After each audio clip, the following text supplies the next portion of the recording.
Praise the Lord. प्रभु की स्तुति हो। सभी विश्वासी बहनों और भाइयों को प्रभु यीशु मसीह में जय मसीह की। यीशु के अनमोल वचन चैनल पर आप सबका स्वागत है। हमारे चैनल को देखने के लिए आप हमारे चैनल को सब्सक्राइब करें, बेल आइकन के ऑल बटन को जरूर दबाएं, तभी आपको हमारी आने वाली हर वीडियो का नोटिफिकेशन मिलता रहेगा। आज मैं आपके लिए लेके आई हूँ बाइबल की पुस्तक से उत्पत्ति अध्याय 6 का 5वां वचन। सो परमेश्वर के लोगों, यह कहानी नूह की है। नूह एक सच्चा परमेश्वर का सेवक था। परमेश्वर को रोज पुकारता और रोज अपने बच्चों के लिए परमेश्वर से प्रार्थना करता। परमेश्वर के लोगों, एक नूह का ही परिवार था जो परमेश्वर को पुकारता था और परमेश्वर की प्रार्थना करता था और परमेश्वर के वचनों पर चलता था। चलो जानते हैं नूह के बारे में। और यहोवा ने देखा कि मनुष्यों की बुराई पृथ्वी पर बढ़ गई है और उनके मन के विचार में जो कुछ उत्पन्न होता है सो निरंतर बुरा ही होता है। और यहोवा पृथ्वी पर मनुष्य को बनाने से पछताया और वह मन में अति खेदित हुआ। तब यहोवा ने सोचा कि मैं मनुष्य को जिसकी मैंने सृष्टि की है पृथ्वी के ऊपर से मिटा दूंगा। क्या मनुष्य, क्या पशु, क्या रेंगने वाले जंतु, क्या आकाश के पक्षी, सबको मिटा दूंगा, क्योंकि मैं उनके बनाने से पछताता हूँ। परंतु यहोवा के अनुग्रह की दृष्टि नूह पर बनी रही। नूह की वंशावली यह है। नूह धर्मी पुरुष और अपने समय के लोगों में खरा था और नूह परमेश्वर ही के साथ साथ चलता रहा। और नूह से शेम और हाम और येपेत नाम 3 पुत्र उत्पन्न हुए। उस समय पृथ्वी परमेश्वर की दृष्टि में बिगड़ गई थी और उपद्रव से भर गई थी।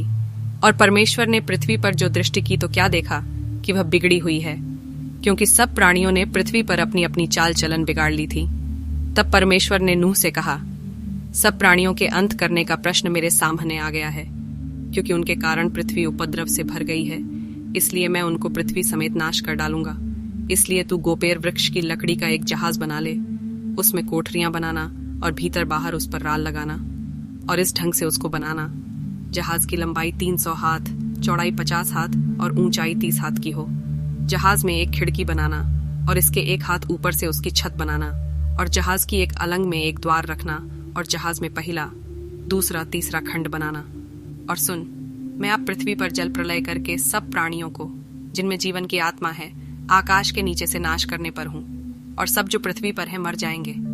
परंतु तेरे संग मैं वाचा बांधता हूँ। इसलिए तू अपने पुत्रों, स्त्री और बहुओं समेत जहाज में प्रवेश करना और सब जीवित प्राणियों में से तू एक एक जाति के 2-2 अर्थात एक नर और एक मादा जहाज में ले जाकर अपने साथ जीवित रखना। एक एक जाति के पक्षी और एक एक जाति के पशु और एक एक जाति के भूमि पर रेंगने वाले सब में से 2-2 तेरे पास आएंगे कि तू उनको जीवित रखे। और भांति भांति का भोज्य पदार्थ जो खाया जाता है उनको तू लेकर अपने पास इकट्ठा कर रखना, सो तेरे और उनके भोजन के लिए होगा। परमेश्वर की इस आज्ञा के अनुसार नूह ने किया। और यहोवा ने नूह से कहा, तू अपने सारे घराने समेत जहाज में जा, क्योंकि मैंने इस समय के लोगों में से केवल तुझी को अपनी दृष्टि में धर्मी देखा है।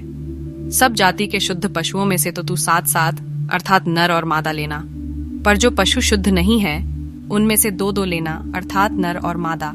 और आकाश के पक्षियों में से भी 7-7 अर्थात नर और मादा लेना, कि उनका वंश बचकर सारी पृथ्वी के ऊपर बना रहे।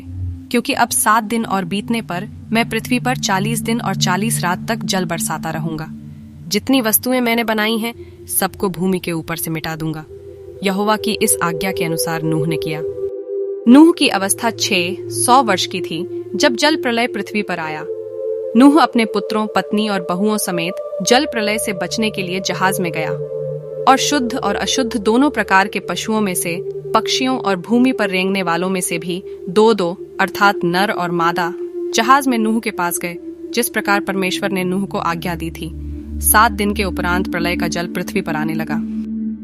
जब नूह की अवस्था के 600वें वर्ष के दूसरे महीने का 70वां दिन आया, उसी दिन बड़े गहरे समुद्र के सब सोते फूट निकले और आकाश के झरोखे खुल गए और वर्षा 40 दिन और 40 रात निरंतर पृथ्वी पर होती रही। ठीक उसी दिन नूह अपने पुत्र शेम, हाम और येपेत और अपनी पत्नी और 3 बहुओं समेत और उनके संग एक एक जाति के सब बनेले पशु और एक एक जाति के सब घरेलू पशु और एक एक जाति के सब पृथ्वी पर रेंगने वाले और एक एक जाति के सब उड़ने वाले पक्षी जहाज में गए। जितने प्राणियों में जीवन की आत्मा थी उनकी सब जातियों में से 2-2 नूह के पास जहाज में गए, और जो गए वह परमेश्वर की आज्ञा के अनुसार सब जाति के प्राणियों में से नर और मादा गए।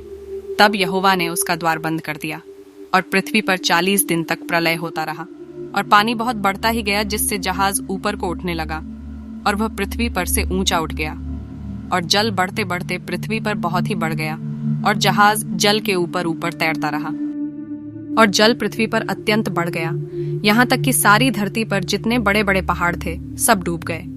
जल तो 15 हाथ ऊपर बढ़ गया और पहाड़ भी डूब गए और क्या पक्षी, क्या घरेलू पशु, क्या बनेले पशु और पृथ्वी पर सब चलने वाले प्राणी और जितने जंतु पृथ्वी में बहुतायत से भर गए थे वे सब और सब मनुष्य मर गए।